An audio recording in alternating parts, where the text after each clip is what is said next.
तसेच श्री सॅमसन साबळे सर या ठिकाणी आलेले आहेत.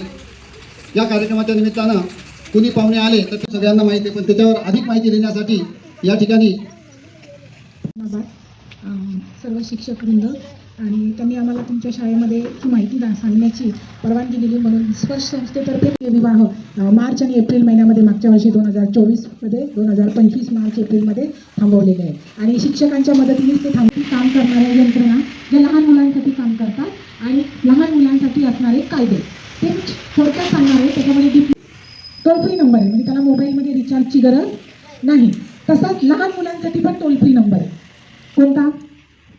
चौथीचे ते मोठे झाले. प्रत्येक मुलगा प्रत्येक मुलगी म्हणजे काय आहे? बालक आहे. त्यांना आपण काय म्हणतो कायद्याच्या भाषेत? बालक म्हणतो. मुलं म्हणत नाही. त्याच्यासाठी असतात ग्रामपंचायतचे जे कमिटी असते त्यांना जाऊन सांगतो. आणि पण अजूनही भरपूर गावांमध्ये असलेली कुठलीही कमिटी नाही. मुलांसाठी काम करण्यासाठी ती कमिटी पाहिजे, म्हणजे जेणेकरून त्या गावांमधल्या लहान मुलांना जर काही प्रॉब्लेम आले, प्रश्न आले तर त्या कमिटीने ते प्रश्न सोडवायचे असतात. पण अजूनही बऱ्याच गावांमध्ये ही माहिती नाही. आम्हालाच विचारतात का VCPC म्हणजे काय? कळलं? तर म्हणून ही प्रत्येक गावामध्ये काम करणारी यंत्रणा आहे जी सरकारने सांगितली की ग्रामपंचायत मंडळाला आल्या, सगळ्याच कमिट्या बरखास्त झाल्या. फक्त 4 कमिटी आता महत्त्वाचं काम करतात शाळांमध्ये. आता रिसेंटली नवीन GR आला 2025 मध्ये 4 महत्त्वाच्या कमिट्या, महत्त्वाच्या 4 यंत्रणा मी सांगणार आहे लहान मुलांसाठी काम करणार. त्याच्यामध्ये सगळ्यात पहिली तुम्ही सांगितली 1098 हेल्पलाईन चाइल्डलाईन, ही सगळ्यात पहिली यंत्रणा. आणि इंग्लिशमध्ये CWC म्हणजे चाइल्ड वेलफेअर कमिटी. तुम्हाला इंग्लिशमध्ये नाही लक्षात राहिली तर CWC लक्षात ठेवा. मराठीमध्ये बालकल्याणावरती काय होऊ शकतो? गुन्हा दाखल होऊ शकतो. कारण आपण काय म्हणतो की 6 ते 14 वर्ष वयोगटातल्या मुलांना कशाचा आधी 5 तासाचं काम असावं, त्याच्यात अर्धा-पाऊण तासाची जेवणाची सुट्टी असावी आणि कुठलंही जड काम त्याच्याकडून करून घेण्यात येणार नाही. याच्यासाठी ते लेबर कमिशनर. दुसरी CWC. तिसरी जिल्हा महिला बालकल्याण विभाग मुलांसाठी काम करतात. पहिला कायदा बालविवाह प्रतिबंधक कायदा 2006 कधी निघाला? 2006 मध्ये. तो कायद्याने काय आहे? गुन्हा. हा झाला पहिला कायदा 2006. दुसरा कायदा 2009 RTE. सक्तीचं आणि मोफत शिक्षण देण्यात यावं. कसं? सक्तीचं म्हणजे जर तुम्हाला कोणी शाळेत पोक्सो, तुम्ही काय ऐकलं? पोक्सोचा कायदा 2012, पोक्सो अधिनियम 2012. बालक 18 वर्षाचे होईपर्यंत त्यांच्या शिक्षणाची व्यवस्था केली जाते. झालं? एवढं कळलं? त्याच्यानंतर जिल्हा महिला बालकल्याणच्या अंतर्गत या महिला बालकल्याणतर्फे मिळतो किती?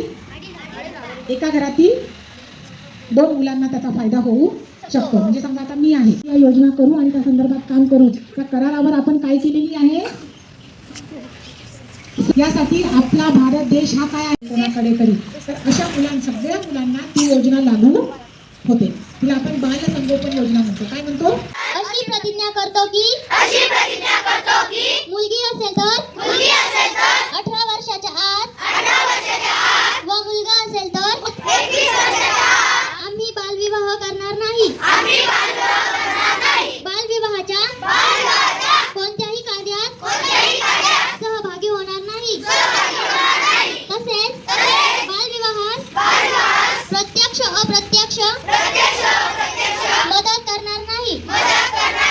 बालविवाहाने मुलांच्या शैक्षणिक, सामाजिक व शारीरिक आयुष्यावर दुष्परिणाम होतात.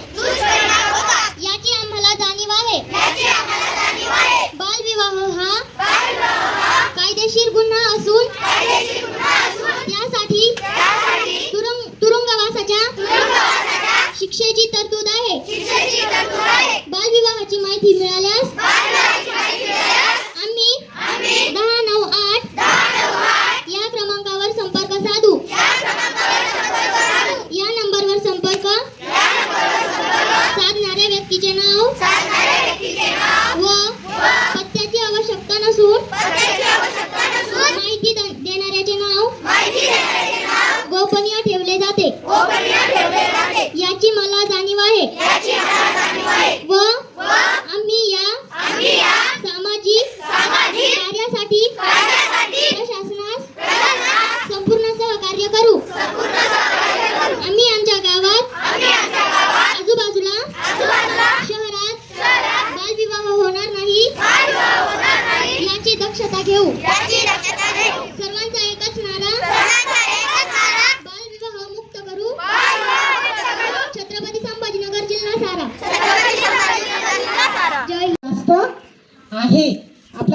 नियम फार वेगळा आहे, त्याच्यामुळे लक्षात घ्या. आणि मुलांसाठी महिलांसाठी कायदे आज आपल्या शाळेत स्पर्श या संस्थेमार्फत अभियानाअंतर्गत आपल्या शाळेत आलेले पाहुण्यांनी आपल्याला छान माहिती दिली.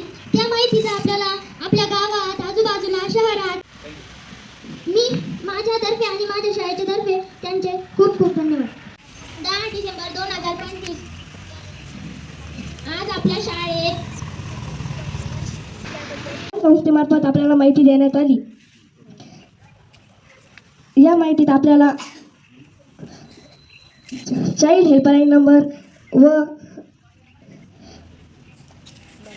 बालकांच्या आज आपल्या शाळेत स्पर्श या संस्थेबद्दल पाहुण्यांनी आपल्या होणार नाही याची काळजी घ्यायची. 18 वर्षाच्या नंतर डिसेंबर 2025 आज आपल्या शाळेत बालविवाह मुक्त उपक्रम घेण्यात आला. 10 डिसेंबर 2025 आज आपल्या शाळेत स्पर्श या संस्थेमार्फत बालविवाह मुक्त भारत या स्पर्श या संस्थेत मार्फत बालविवाह मुक्त भारत या अभियानांतर्गत साबळे आणि सॅमसन साबळे सर हे आपल्या शाळेमध्ये आलेले आहेत. आणि शीतल साबळे मॅडमने आपल्याला खूप छान माहिती दिलेली आहे. त्यांनी आपल्याला बाल गुड टच बॅड टच आपण आपल्या शाळेमध्ये शिकवलेलं आहे ना. तर याविषयीची जर तक्रार असेल तर त्याची सुद्धा आपल्याला माहिती देता येते. या सर्व महत्त्वाच्या गोष्टी आपल्याला त्यांनी सांगितलेल्या आहेत. त्या आपल्या शाळेमध्ये आल्या आणि आपल्याला थोडी छान माहिती दिली. त्याबद्दल आपल्या शाळेच्या वतीने मी शीतल साबळे मॅडम, रेखा काकडे मॅडम आणि सॅमसन